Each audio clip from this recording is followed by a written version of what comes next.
ಈ ರೀತಿಯ ಈ ಸರ್ಕಾರಗಳು ಏನು ನಡೀತಾ ಇದೆ, ಇನ್ನು ಎಷ್ಟು ವರ್ಷ ಬೇಕು ನಿಮಗೆ ಕೋಲಾರ ಚಿಕ್ಕಬಳ್ಳಾಪುರಕ್ಕೆ ನೀರು ತರಲಿಕ್ಕೆ? ಎಲ್ಲ ಜಿಲ್ಲಾಧಿಕಾರಿಗಳು ಎಲ್ಲರನ್ನೂ ಕರೆಸಿ ಏನು ಚರ್ಚೆ ಮಾಡಿ ಈಗ 2027 ಜೂನ್ ಜುಲೈಗೂ ಏನೋ ನೀರು ಕೊಡ್ತೀವಿ ಅಂತ ಹೇಳಿದ್ದ ಒಂದು ಸಭೆ ಮಾಡಿ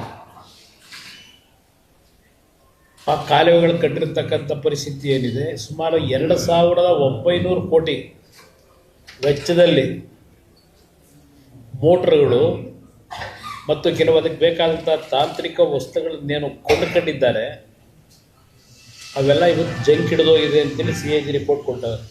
ಯಾವುದೂ ಇವತ್ತು ಉಪಯೋಗ ಬರಲ್ಲ ಅಂತೇಳಿ. ಇದು ಇರತಕ್ಕಂಥ ವಾಸ್ತವಾಂಶ.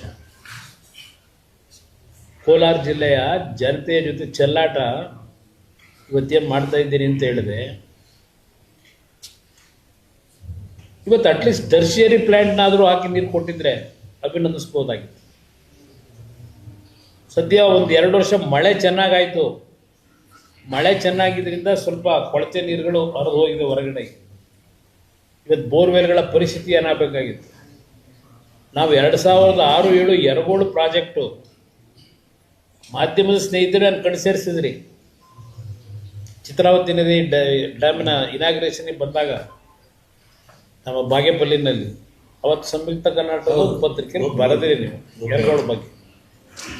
ನಿಮ್ಮ ವರದಿ ನೋಡಿದ್ರೆ ನಾನು ತೀರ್ಮಾನ ಮಾಡಿದೆ ಯರಗೋಳು ಪ್ರಾಜೆಕ್ಟ್ ಮಾಡಲಿಕ್ಕೆ. ಡ್ಯಾಮ್ ಕಟ್ಟೋದು ಇನ್ನೂ ಆ ನೀರನ್ನು ಉಪಯೋಗ ಮಾಡ್ಕೊಳ್ಳಿಲ್ಲ ಅಂದರೆ ಗೊತ್ತಿಲ್ಲ, ಮಾಡ್ಕೊತಾ ಇದ್ದಾರೆ ಏನೋ ಗೊತ್ತಿಲ್ಲಪ್ಪ ನನಗೆ. ಯರಗೋಳ್ದೇನೋ ಆಗಿಲ್ಲ, ಅದು ಇನ್ನೂ ನೀರು ಕೊಡ್ತಿಲ್ಲ ಅಂತ ಕೊಡ್ತಾ ಇದೆಯಲ್ಲ. ಅದನ್ನೇ ಇವತ್ತು ಅಟ್ಲೀಸ್ಟು ಆ ನೀರನ್ನಾದರೂ ಅದನ್ನ ನಾನು ಹೇಳ್ತೇನೆ. ಆ ಯರಗೋಳ್ನ ಅತ್ಯಂತ ಪರಿಶುದ್ಧವಾದ ನೀರನ್ನು KC ವ್ಯಾಲಿಗೆ ಉಪಯೋಗ ಮಾಡ್ಕೊಂಡು ಅದನ್ನು ಮಿಕ್ಸ್ ಮಾಡ್ಕೊಂಡು ಈ ಜನಗಳ ಮುಂದೆ ಏನಾಗಬೇಕು ಅಂತ ಮಾಡಿದ್ದೀರಿ.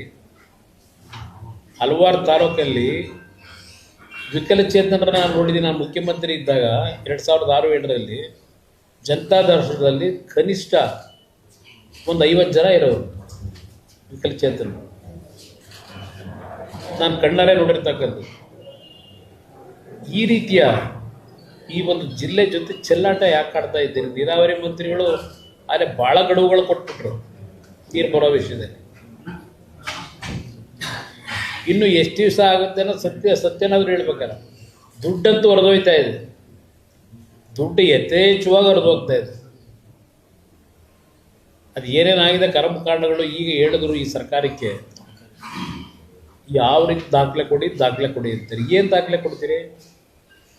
ಪ್ರತಿಯೊಂದಕ್ಕೂ ದಾಖಲೆ. ಅದೆಂತದೋ ಮೊನ್ನೆ 2.5 ಕೋಟಿ ಕೇಳಿದ್ರು ಅಂತ ಹೇಳಿ 25 ಲಕ್ಷ ಅಡ್ವಾನ್ಸ್ ಕೊಟ್ಟಿದ್ದು, ಅದಕ್ಕಿಂತಲೂ ದಾಖಲೆ ಬೇಕಾ ಅಬಕಾರಿ ಇಲಾಖೆನಲ್ಲಿ?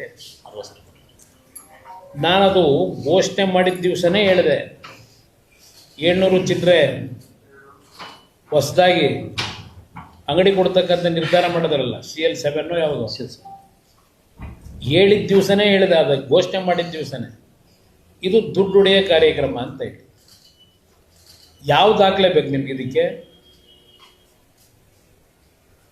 ಸದ್ಯ ಈ ಗಲಾಟೆ ನಡೀತಿದೆಯಲ್ಲ, ನಮ್ಮ ಪಕ್ಷದ ಹೆಸರು ಎಲ್ಲೂ ಬರಲಿಲ್ಲ ದೇವರಿಂದ, ಜನತಾದಳದ್ದು. ನಾನು ಇವ್ರ ಜೊತೆ ಸರ್ಕಾರ ಮಾಡಿದಾಗ ನಮ್ಮ ಅಧಿಕಾರಿಗಳಿಗೆ ಹೇಳಿದೆ, ಫೈನಾನ್ಸ್ ಸೆಕ್ರೆಟರಿಗೆ, ಈ ಇಲಾಖೆ ನಾನು ಯಾರ ಕೈಗೂ ಕೊಡಲ್ಲ. ನನಗೆ ಬೇಕಾಗಿರೋದು ನನ್ನ ರೈತರ ಸಾಲ ಮನ್ನಾ ಮಾಡಲಿಕ್ಕೆ ನನಗೆ ದುಡ್ಡಿನ ಅವಶ್ಯಕತೆ ಏನಿದೆ. ಸೋರಿಕೆ ಆಗೋದು ಬೇಡ. ಇವೆಲ್ಲ ಮಂತ್ಲಿ ಕಲೆಕ್ಷನ್ಗಳು ಇವೆಲ್ಲ ಏನು ನಡೀತಿದೆ ಅದೆಲ್ಲ ನನ್ನ ಇದರಲ್ಲಿ ಬರಬಾರ್ದು ಅಂತ ಹೇಳಿ ಅವರಿಗೆ ಸಂಪೂರ್ಣ ಜವಾಬ್ದಾರಿ ಕೊಟ್ಟು ಸಾಲ ಮನ್ನಾ ಹಣ ಜೋಡಿಸ್ತಕ್ಕಂಥದ್ದಕ್ಕೆ ನಾನು ಆ ಸಂದರ್ಭದಲ್ಲಿ ಪ್ರಾಮಾಣಿಕವಾಗಿ ನಡ್ಕೊಂಡಿರೋದು. ಇದು ಭಾಳ ಸ್ಪಷ್ಟವಾಗಿ ಹೇಳ್ತೀನಿ. ಈ ರೀತಿಯ ಈ ಸರ್ಕಾರಗಳು ಏನು ನಡೀತಾ ಇದೆ, ಇನ್ನು ಎಷ್ಟು ವರ್ಷ ಬೇಕು ನಿಮಗೆ ಕೋಲಾರ ಚಿಕ್ಕಬಳ್ಳಾಪುರಕ್ಕೆ ನೀರು ತರಲಿಕ್ಕೆ? ಇವತ್ತು ನನಗೆ ನಮ್ಮ ಮಲ್ಲೇಶ್ ಬಾಬು ಅವರು ರಿಕ್ವೆಸ್ಟ್ ಮಾಡ್ತಾ ಇದ್ದಾರೆ, ಏನಾದರೂ ಮಾಡಿ ಕೃಷ್ಣಾ ನದಿ ನೀರನ್ನು ಒಂದು 10 TMCನ ಆಂಧ್ರ ಪ್ರದೇಶದವರು ಈಗಾಗಲೇ ನಮ್ಮ ಬಾರ್ಡ್ರ್ವರೆಗೂ ಅವರ ಒಂದು ಜಿಲ್ಲೆಗಳಿಗೆ ನೀರು ತಂದಿದ್ದಾರೆ. ಅದರಲ್ಲೇ ಒಂದು ಕಾರ್ಯಕ್ರಮದ ಹೆಸರು ಬೇರೆ ಒಂದಿದೆ, HNS. HNSS ಏನೋ ಇದು ಎರಡು ಒಂದು ಯೋಜನೆ ಆಂಧ್ರದವರು ಮಾಡಿದ್ದಾರೆ, ಆಂಧ್ರದಲ್ಲಿ ಮಾಡಿದ್ದಾರೆ. ಈಗ ನಾವು ಏನಾದರೂ ಮಾಡಿ ಆಂಧ್ರ ಪ್ರದೇಶದ ಸರ್ಕಾರದ ಮುಖ್ಯಮಂತ್ರಿಗಳನ್ನು ವಿಶ್ವಾಸಕ್ಕೆ ತೆಗೆದುಕೊಂಡು ಕನ್ವಿನ್ಸ್ ಮಾಡಿ ಈ ಎರಡು ಜಿಲ್ಲೆಗಳ ಪರಿಸ್ಥಿತಿ ಏನಿದೆ ಅದಕ್ಕೆ ಆ ಭಾಗದಿಂದ ನೀರನ್ನು ತರಲಿಕ್ಕೆ ಪ್ರಯತ್ನ ಮಾಡಲಿಕ್ಕೆ ಸದ್ಯದಲ್ಲಿ ಅವ್ರನ್ನ ಭೇಟಿ ಮಾಡ್ತಾ ಇದ್ದೀನಿ. ಅವರ ಒಂದು ಬೇಡಿಕೆ ನನ್ನ ಇಲಾಖೆಯಲ್ಲಿ ಏನು RINL ಪ್ಲ್ಯಾಂಟ್ ಇತ್ತು ವೈಜಾಗ್ನಲ್ಲಿ, ಇದನ್ನು ಸಂಪೂರ್ಣ ನಿಲ್ಲಿಸಿದ್ರು. ಅವರ ಒಂದು ಮನವಿಗೋಸ್ಕರ ನಾನು ಏನೋ ಆಂಧ್ರ ಜನತೆಯ ಒಂದು ಭಾವನೆಗಳಿಗೆ ಧಕ್ಕೆ ತರದೆ ಆ ಒಂದು ಕಾರ್ಖಾನೆ ಪುನರ್ ಪ್ರಾರಂಭ ಮಾಡ್ತಕ್ಕಂಥದ್ದಕ್ಕೆ ಅವರ ಒಂದು ಸಹಕಾರವು ಅದರಲ್ಲಿದೆ. ಏನು ಮಾಡಿದ್ದೇವೆ ಒಂದು ವಿಶ್ವಾಸದಲ್ಲಿ ಆ ಭಾಗದಲ್ಲಿ ನಾವು ಹೆಚ್ಚಿನ ನೀರು ಇರ್ತಕ್ಕಂಥ ಏನು ನಮಗೆ ಇನ್ನೂ ಟ್ರಿಬ್ಯುನಲ್ನ ತೀರ್ಪೇನಾಗಿದೆ 178 TMC ನೀರು ಉಪಯೋಗ ಮಾಡ್ಕೊಳ್ಳೋಕೆ ಅವಕಾಶ ಇದೆ.